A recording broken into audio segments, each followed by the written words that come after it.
The Silk Road was a network of Asian trade routes active from the 2nd century BCE until the mid-15th century. The Silk Road derives its name from the highly lucrative trade of silk textiles that were primarily produced in China. The network began with the expansion of the Han Dynasty, 202 BCE, 220 CE, into Central Asia around 114 BCE through the missions and explorations of the Chinese imperial envoy Zhang Qian, which brought the region under unified control. The Chinese took great interest in the security of their trade products and extended the Great Wall of China to ensure the protection of the trade route. The Parthian Empire provided a vital bridge connecting the network to the Mediterranean. Meanwhile, the rise of the Roman Empire in the West further established the western terminus of the interconnected trade system. By the 1st century CE, Chinese silk was widely sought after in Rome, Egypt, and Greece. Other lucrative commodities from the East included tea, dyes, perfumes, and porcelain. Among Western exports were horses, camels, honey, wine, and gold. Aside from generating substantial wealth for emerging mercantile classes, the proliferation of goods such as paper and gunpowder greatly affected the trajectory of political history in several theaters in Eurasia and beyond. The Silk Road was utilized over a period that saw immense political variation across the continent, exemplified by major events such as the Black Death and the Mongol conquests.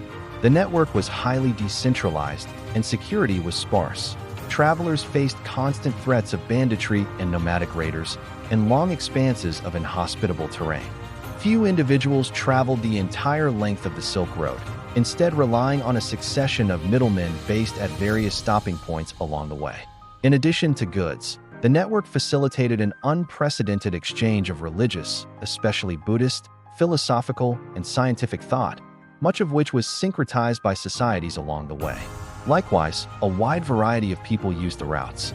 Diseases such as plague also spread along the Silk Road, possibly contributing to the Black Death. From 1453 onwards, the Ottoman Empire began competing with other gunpowder empires for greater control over the overland routes, which prompted European polities to seek alternatives while themselves gaining leverage over their trade partners. This marked the beginning of the Age of Discovery, European colonialism, and the further intensification of globalization.